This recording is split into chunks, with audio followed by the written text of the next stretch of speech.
The power of questions. Questions are power. But every kind of power demands a price. Use it to shut people down, and you become a manipulator. Use it to wake people up, and you become a philosopher. Socrates. The man who never lost a single debate, not because he was always right, but because he never entered one to win. While others drained their minds defending opinions, he simply asked. Each question, sharp as a blade, cut through arguments until they fell under their own weight. He never shouted. He never tried to sound clever. He wielded silence and logic. Two weapons only a few have the discipline to master.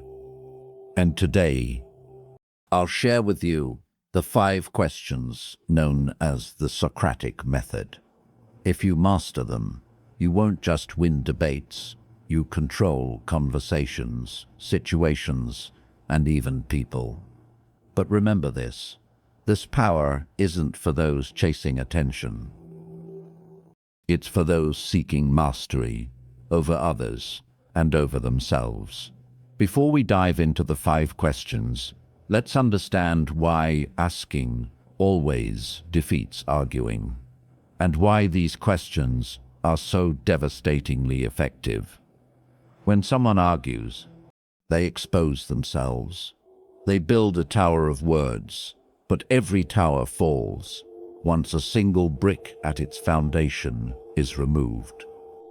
The questioner doesn't build towers, they dig. They dig beneath the surface of belief, and when the ground gives way, the whole structure collapses. A question is invisible, yet unstoppable. It carries the quiet weight of truth. You can lose with statements, but never with a genuine question. Here's the secret advantage. Arguments make people defensive. Questions make them think. Socrates understood the ego. It craves being right. So instead of attacking it, he let others walk themselves to the edge of their own logic. And when they reached that edge, they found the ground beneath them was only sand. It was never about victory. It was about freedom. Freedom from illusion. How do you know that's freedom? Question number 1. How do you know that's true? It sounds simple, almost harmless. But this question is the seed of collapse. Everyone carries beliefs, but few ever stop to ask why. Most beliefs are inherited, copied, absorbed unconsciously from the noise of the crowd. I heard it somewhere. Everybody knows that. It's just obvious.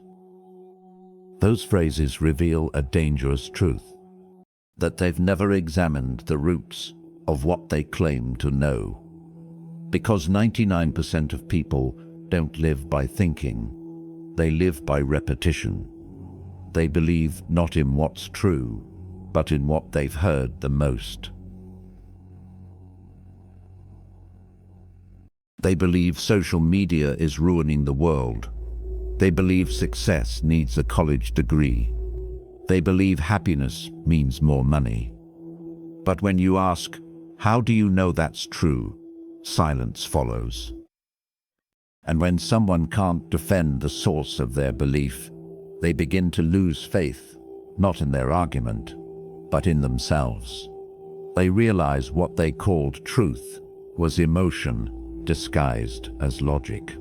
Socrates knew that every untested belief is a chain, because what you never question ends up controlling you. One afternoon in Athens, a confident young man challenged him. He said, "Your philosophy is useless. Reality is the only truth." Socrates smiled and asked, "How do you know that's true?"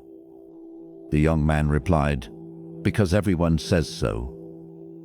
Socrates leaned closer. "Everyone, or you?" No one remembers what the young man said next, only that he left in silence, because for the first time in his life, he realized he had never truly thought.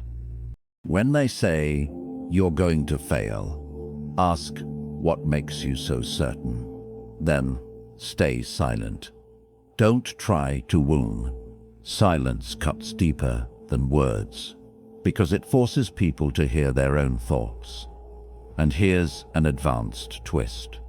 Ask, what would have to be true for that to be false? That single question flips logic on its head and exposes the blind spot in their mind. Sometimes it's powerful enough to turn the loudest voices into statues of stillness. This question number 2. What are you assuming? Every argument is like an iceberg. What you see above the surface is tiny, but what keeps it standing is hidden underneath. Those unseen parts are assumptions, and they are the real foundation of every claim. Take a simple statement. People should go to college because college leads to good jobs. It sounds solid, reasonable, until you dive beneath it. You're assuming everyone wants the same kind of job. You're assuming success is measured in money. You're assuming college always guarantees opportunity. Strip away those layers, and the whole argument begins to tremble. Not because you attacked it, but because awareness began to do its work. This question, what are you assuming, doesn't destroy through confrontation. It destroys through illumination. It shines a light on the foundation nobody ever checks. Seneca once said, "We suffer more in imagination than in reality." He meant this. We don't suffer from what is. We suffer from what we assume. Most people never live by truth. They live inside the cage of untested assumptions.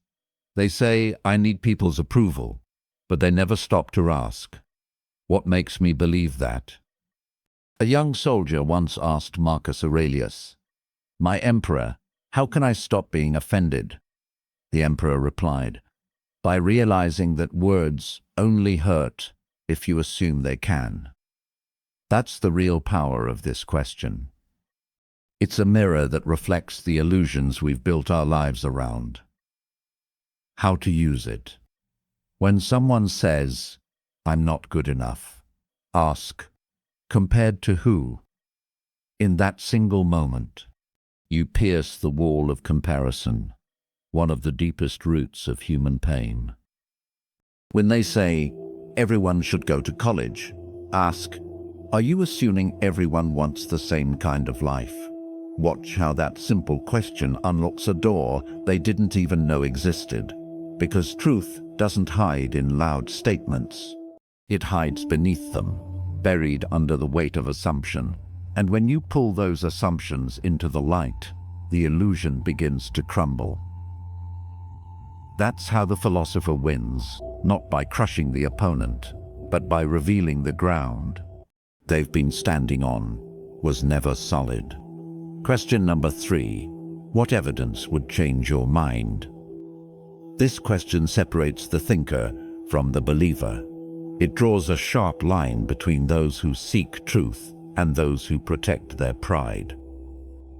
A rational mind says, if stronger evidence appears, I'm willing to change.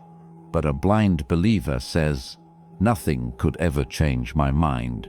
And the moment those words leave their mouth, you already know reason has left the room.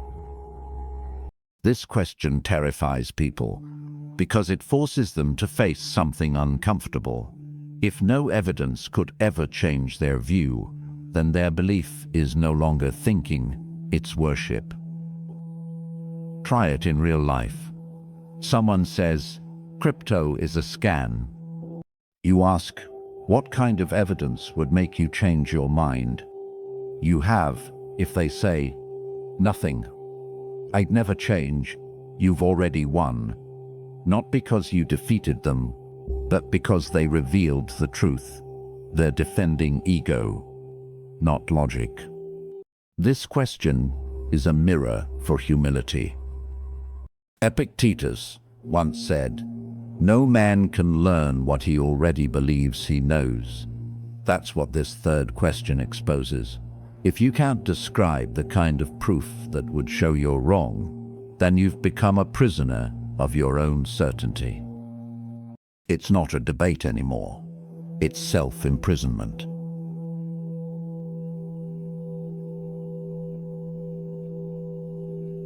If new facts appeared, would you be open to re-examining your view? Their answer tells you everything. If they say no, you've already found the wall that guards their ego. If they say yes, you've just opened the door to wisdom. Because a mind that can shift is a mind that can grow. The learner adapts when truth appears. The believer defends illusion even when truth stands right in front of them. And that's the quiet genius of this question. It doesn't argue. It exposes. What would someone for? Question number 4. What would someone who disagrees say? This is where the mind steps outside itself. And for most people, that's the hardest thing in the world to do. The weak want to win.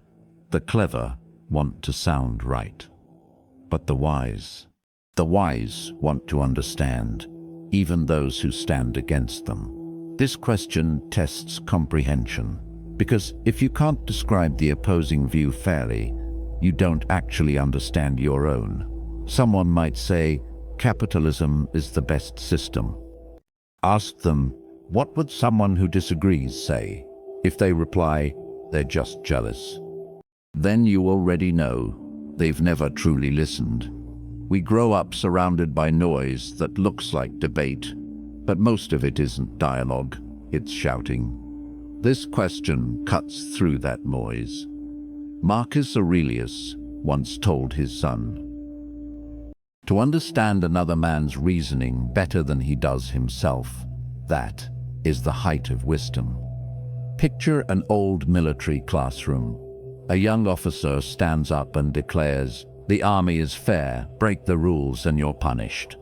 An older instructor leans forward and asks, "And what if the rule was written by an unjust man?" Silence falls. That is the power of perspective. One question opens a door they didn't know existed. How to use it. In politics, don't rush to counter. Ask, if you were born in another country, would you still think the same? In personal conflict, don't defend yourself. Ask, if you were me, how would you feel? That one question can melt an entire wall of tension, because it reaches beyond logic. It touches empathy, and empathy is where truth finally begins to speak. This one, question number 5. What would happen if everyone thought like you? This one brings the argument down from the clouds and drags it into reality. Someone says, people should be free to do whatever they want, as long as they don't hurt anyone. It sounds noble, until you ask, if everyone lived that way, who decides what hurt means? What about emotional harm? What about long-term damage? Suddenly, the pretty idea begins to crumble. Because when a belief can't survive the edge of its own logic, it was never truth, it was comfort. Socrates called this reductio ad absurdum, pushing an idea to its breaking point, to see if it still holds up. Marcus Aurelius wrote, "What is right cannot be right only for you, it must be right for all." A principle that collapses when applied universally isn't a principle, it's self-interest dressed as virtue. So when someone says, "Relax, I only lied a little," ask, if everyone lied a little, would trust still exist? When they say, "I did it because everyone does it," ask, if everyone thought that way, who would be the first to stop? This question forces people to look in the mirror, to face the consequences they prefer not to see, and in that reflection, the illusion of moral comfort breaks apart. 1. Strategic silence. After you ask a question, say nothing. Let silence do the work. Silence is uncomfortable. It forces people to face their own thoughts, and in their rush to escape it, they reveal truths they never meant to share. 2. The clarification loop. When someone's answer is vague, don't move on. Ask, can you explain that a bit more? Then again, what do you mean exactly? Keep looping until they realize they don't even understand their own words. 3. The example trap. Ask for something real. Can you give me a concrete example? Watch how grand claims collapse the moment they must meet reality. 4. The consistency check. Say, you mentioned A earlier, but now you're saying B. How does those fit together? No one can outrun their own contradictions forever. Eventually, logic catches them. 4, 5, 10, 1. The Stoic art of defense. But what if someone uses this method on you? Don't react. Don't feel attacked. Understand, they're not trying to trap you. They're testing your truth. Stay calm. Say, that's a good question. But what's your own view on it? You've just shifted the balance. They can't hide behind their questions anymore. And remember, not every situation needs logic when someone is in pain or anger. Reason doesn't heal emotion. When you're talking to a boss or professor, curiosity might look like challenge. When a decision must be made fast, too much thinking can kill action. And in close relationships, too many questions can feel like judgment, not care. A true Stoic doesn't only know how to speak wisely, they know when. Ask, what risks do you see if we did the opposite? You'll get better answers and stronger trust. People commit more deeply to ideas they helped shape. 2. In sales, don't push. Don't pressure. Lead with curiosity. Ask, if nothing changes, what will your situation look like 6 months from now? A powerful question doesn't convince, it awakens clarity, and clarity sells better than persuasion ever could. 3. In parenting or teaching, don't shout. Ask, what do you think will happen if you do that again? That single pause for reflection is where maturity begins. That's not control, that's awakening. 4. In love, when conflict rises, don't ask to win, ask to understand. What do you need right now to feel heard? Sometimes logic can't save love, but empathy, disguised as a question, can. One sincere question can do what 1,000 clever arguments never could. But for asking too many questions that were true, that's the warning. Questions are power, but every power carries a price. Use them to silence others, and you become a manipulator. Use them to awaken others, and you become a philosopher. Ask not to win, ask to awaken. There are 3 virtues to protect. 1. Intellectual humility, knowing you don't have all the answers. 2. Sincere curiosity, asking to understand, not to conquer. 3. Collaborative thinking, seeking dialogue, not dominance. And 4 vices to guard against. 1. Intellectual arrogance, believing you stand above others. 2. Humiliation disguised as wisdom, using questions to wound. 3. Endless skepticism, tearing everything down and building nothing. 4. The judge's mindset, thinking only you hold the truth. So, when you meet someone loud, stubborn, or angry, remember, you don't need to shout to be right. You only need to ask softly enough to make them think. Because real power is not in making others listen to you, but in making them hear themselves. Socrates once asked humanity a single question: are you sure you truly understand yourself? And maybe, even now, the world still hasn't answered. Aren't weapons for debate. They are tools for wisdom, for the mind that seeks mastery, not victory. Don't react, observe. Don't impose, guide. Don't fight, discover. Use them to question others, yes, but first, use them to question yourself. Because the one who learns to ask the right questions no longer fears any answer. And if you've stayed with me to this point, you're already part of the rare few, those who seek truth, not applause. So if this message resonated with you, leave just 3 words below. I choose awareness. Let that be your quiet promise to live, to question, and to grow with the calm strength of a Stoic mind. And if this journey inspired you, share it, so together we can build a world where wisdom speaks louder than noise.